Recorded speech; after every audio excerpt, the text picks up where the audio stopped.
Então a gente responde a esse problema, tá? Dessa ficção digital com questões reais, porque assim,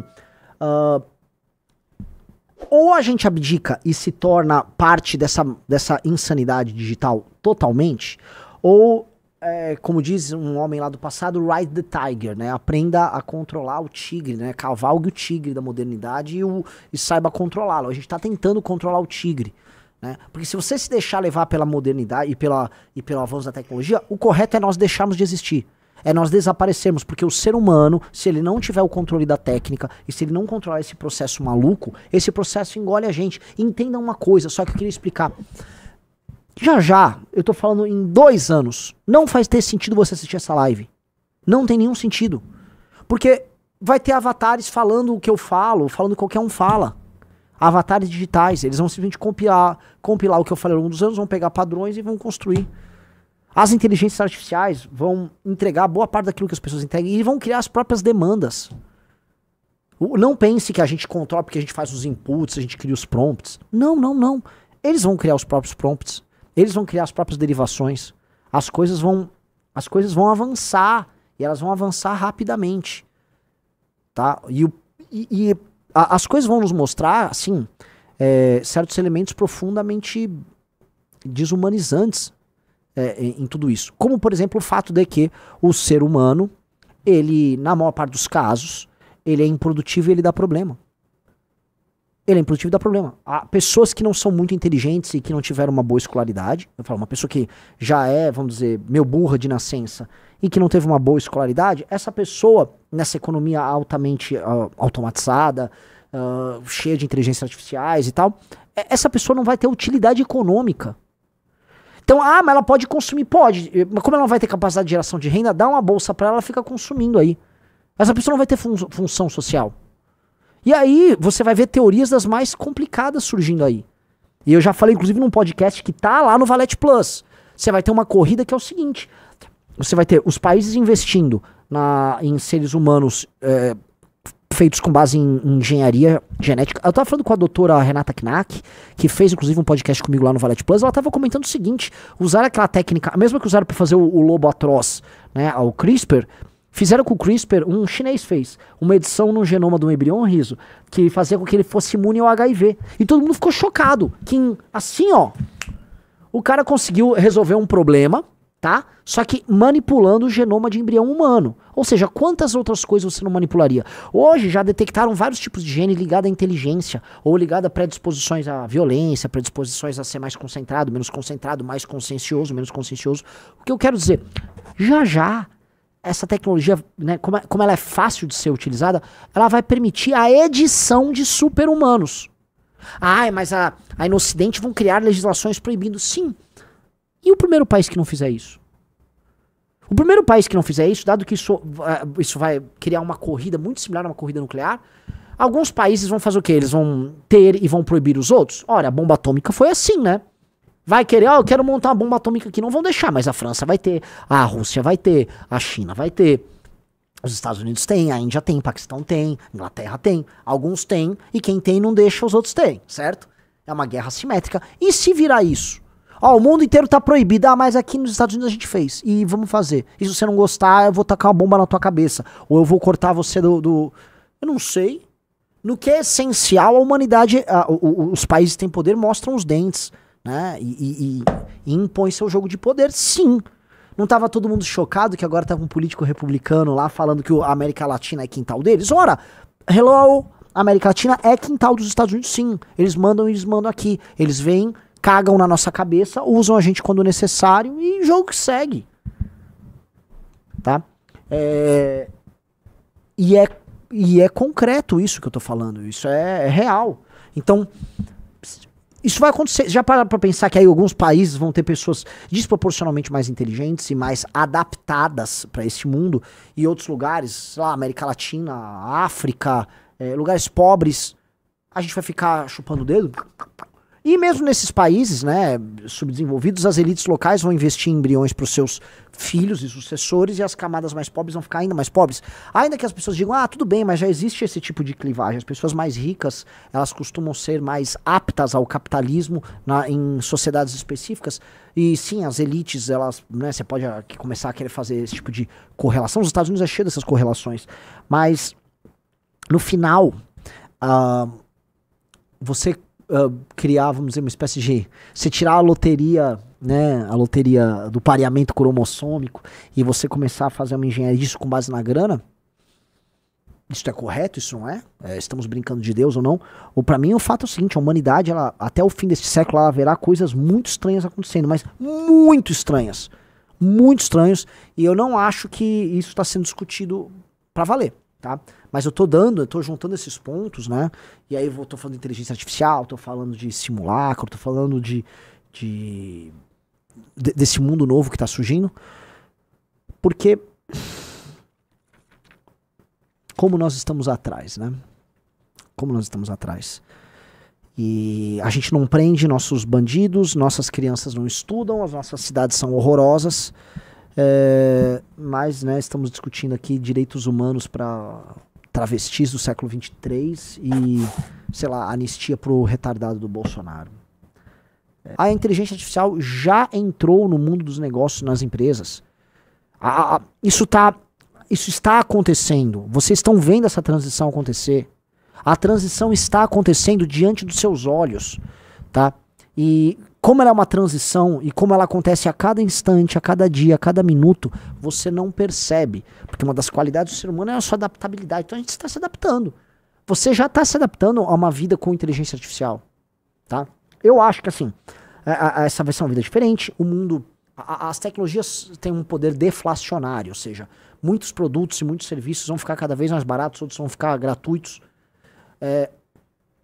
E isso é bom, mas ao mesmo tempo, né, dada a complexidade, dada a substituição que isso gera, você também não vai ter emprego pra muita gente.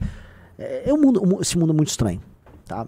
É bem estranho, bem estranho, bem estranho. Mas se nos resta nos divertir, tá? Então, embarque aí no Bombardino Crocodilo e vamos que vamos, cara. Bombardiro Crocodilo. O Resenha Consciente falou, no fim, o que o Harari comentou no Homo Sapiens, Homo Deus, é a realidade. Elon Musk já disse, inteligência artificial e biotecnologia serão o futuro da humanidade, não a volta. Eu também acho. E é cruel. Vai ser um misto de biotecnologia com aquele negócio que ele tá investindo todo o dinheiro dele, que é aquele... como é que chama? Neuralink, né? Então imagina você ter acesso enquanto memória, que pra mim isso vai acontecer. Você vai ter acesso... E eu acho que isso é questão de tempo até começarem a falar, porque é o natural. O que eu poderia chamar de inteligência? Né? Inteligência, enfim, pessoas especializadas vão falar, é uma supersensibilidade, capacidade de conexão entre os neurônios com alta velocidade, e isso gera uma sensibilidade em lidar com a informação, com os sentidos, blá, blá, blá, blá, blá, blá, blá. Legal. Mas a gente pode falar que existe um elemento de processamento de dados, você precisa ter memória, porque você vai acumular esses dados. Então você vai conectando eles e vai criando ali raciocínios e entendimentos sobre a realidade. Então o acervo que você constrói, né, um acervo de leitura de livro, filme, experiência, ajuda com uma boa capacidade de processamento e de encontrar padrões, você começa, né, a saber muito sobre muita coisa, você sabe muito sobre o mundo. Agora imagina que se você editar pessoas geneticamente para serem inteligentes e aí se você colocar um Neuralink e que vai permitir acesso, vamos dizer, analógico, né, ao acervo de informações do mundo, como se você se conectasse ao Google e ao conhecimento em tempo real, né, de maneira, como se na hora de raciocinar, quando os seus neurônios vão procurar as suas informações na sua memória, ele chega no Neuralink e ali ele capta uma determinada informação em tempo real, e eu não duvido que isso aconteça, e não duvido que não aconteça nos próximos 10, 15 anos, você vai ter pessoas super-humanas profundamente doentes e confusas, mas super capazes, né, sabendo tudo o tempo todo, enfim, e eu acho isso um tanto quanto assustador, tá? É o fim de boa parte daquilo que a gente conhece. Eu acho que é o fim da nossa própria humanidade, porque vocês olharem com carinho. Aí essa própria capacidade de processamento que o cérebro humano tem, se ele ficar determinado vamos dizer, a coisas como Neuralink, não aos seus fenômenos internos, que a gente mesmo não é capaz de compreender, para os fins que a gente imagina serem úteis para a humanidade, como o trabalho que a gente tem, ou as tarefas de trabalho, a gente vai ficar obsoleto e naturalmente a gente vai ser substituído, tá? Então é tudo assim, é tudo incrivelmente complicado, tá? E aí eu volto pra Duna, né? Porque Duna, eles já enfrentaram esse tipo de problema antes, eles simplesmente decidiram abolir os robôs e a inteligência artificial, né, na sociedade de Duna, e aí no máximo você toma um negócio que te deixa doidão, fica com uma super inteligência que era qual é o nome do negocinho que você fica com o olho azul? Esqueci agora. Né?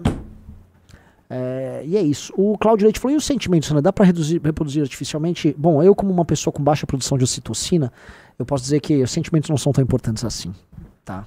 A especiaria, bem lembrado. Sentimentos não são tão importantes assim, a gente superestima os sentimentos, tá? Mas isso sou eu falando.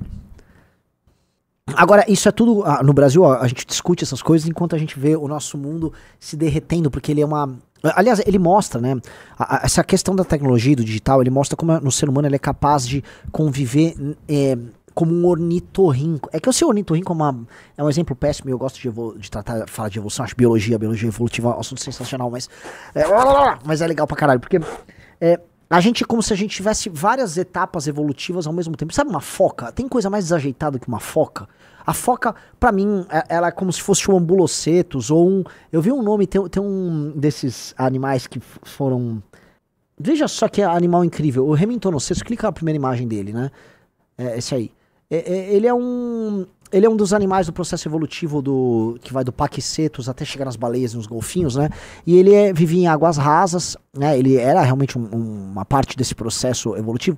E ele era um bicho desajeitado, ele parece um jacarezinho, não parece, Riso? Ele tem um formato aí, ele devia ficar igual o jacaré. Hã? Um crocodilo? Um crocodilo, ele parece um crocodilo, então ele ficava caçando em águas rasas. Ele era desajeitado para as duas coisas, mas ele, né, conseguia viver naquele espaço ali, né, naquele nicho ecológico e tal, e aí ele foi se adaptando de acordo com... E aí virou assim que temos uma baleia, e o Hemingtonocetus não existe mais, mas existe a baleia, existe o golfinho, e o que eu quero dizer... nós, né, como sociedade, nós somos tipo esse ser, porque, especialmente aqui no Brasil, mas eu imagino que deve acontecer em outros lugares de terceiro mundo, deve acontecer na África, em que a gente lida com problemas profundamente primitivos e que não foram resolvidos no século XIX, do tipo saneamento básico ou ferrovias, sabe? O Brasil não tem ferrovias, o Brasil tem um sistema de modais aí, de conexão no território nacional muito primitivo, que em alguns outros lugares já estavam sendo resolvidos no século XIX, tipo Estados Unidos, ou o saneamento básico, era uma questão, sabe, Roma tratava da questão do saneamento básico com uma ênfase maior do que as grandes capitais brasileiras, né? Mas a gente também fala de inteligência artificial e quer estar preso nos grandes trends e a pessoa trabalha para um Uber. Já pensou que a loucura que você trabalha para o Uber, você trabalha para um aplicativo de uma empresa que está situada fora daqui e o dinheiro aparece na tua conta e tal. É uma modalidade que se eu fosse explicar para alguém 25 ou 30 anos atrás ia soar muito louca, né? A modalidade de negócio disso. Então a gente é um ser, vamos dizer, um processo evolutivo de transição que a gente tem elementos, vamos dizer, antiquados presentes com elementos da adaptação a esse mundo novo. Então a gente não está perfeitamente adaptado à água, mas a gente não saiu da terra. Então a gente é um bicho muito do estranho, né? Então nós aqui no nosso terceiro mundo, se a gente fosse olhar, né, enquanto a gente olha, sei lá, vamos dizer que um taiwanês, um coreano, um chinês, um japonês, um finlandês, eles estão, se não perfeitamente adaptados, eles estão muito adaptados a esse mundo que está vindo aí. Né? Nós aqui no terceiro mundo, nós não estamos devidamente adaptados. Nós estamos numa... Caiu a câmera? Não. Nós estamos aí num processo estranho. Então, a gente trabalha usando instrumentos da contemporaneidade extremamente modernos, enquanto a gente mora em barracos. Né? Como é que você coloca isso? A Índia, que é um exemplo maior do que a Índia, né? Como é que você lida com essa bagaça? Isso é muito estranho. Isso é muito estranho. Volta lá pro Hemingtonocetus, né? Você olha hoje, né? E você fala, nossa, que esquisito tinha esse ser de transição, né? É um ser de transição. Ele ainda botava os filhos dele, ele dava luz em terra, mas passava a maior parte do tempo debaixo d'água. Pois bem, já viram uma foca ou uma lontra? Tem animal mais desajeitado do que uma foca, uma lontra, um leão marinho? Sim, esses animais ainda existem, eles estão aí nesse processo nesse longo e doloroso processo de transição e adaptação, né? E somos nós, né? Nós somos esses animais estranhos, né? sempre nos adaptando e lidando com essas contradições. E é isso, a gente lida, e a gente no Brasil ainda tem um aspecto, a gente lida com aspectos pré-modernos, praticamente medievais, oriundos da nossa colonização, né? O patrimonialismo tem muito a ver com isso. O patrimonialismo, a gente pode falar que era uma espécie de regime, ou um sistema de administração comum na Europa, sabe, mercantilista, sabe? O tesouro real se confundia com o tesouro da nação, né? O Estado e o rei se confundiam, de modo que o tesouro era o tesouro do rei. Então as coisas se confundiam e o lucro operacional do Estado tinha a ver com o lucro da família que administrava o Estado. Isso tudo foi se tornando cada vez mais impessoal. A modernidade traz essa impessoalidade, mas aqui no Brasil a gente não trouxe, então a gente é meio medieval. E se a gente for pegar a Índia, que carrega características oriundas da Idade do Bronze, sei lá, o que é da Idade do Bronze, a gente tá falando aí de um sistema de organização social, de uma divisão de castas, de algo que, né, vem lá do meio que vem dos Vedas ali, e aquilo tem alterações ali ao longo do caminho, mas você vai ter, vamos dizer, elementos presentes na cultura indiana de hoje, que, né, no fundo vem de um processo de invasão que aconteceu lá em 1000 e pouco antes de Cristo, e deu origem a uma sociedade esquisitíssima, que é a sociedade indiana, e ela tá aí, então sim, né, se o nosso problema é medieval, o deles é da Idade do Bronze, e vamos lá, né, a gente vai se adaptando.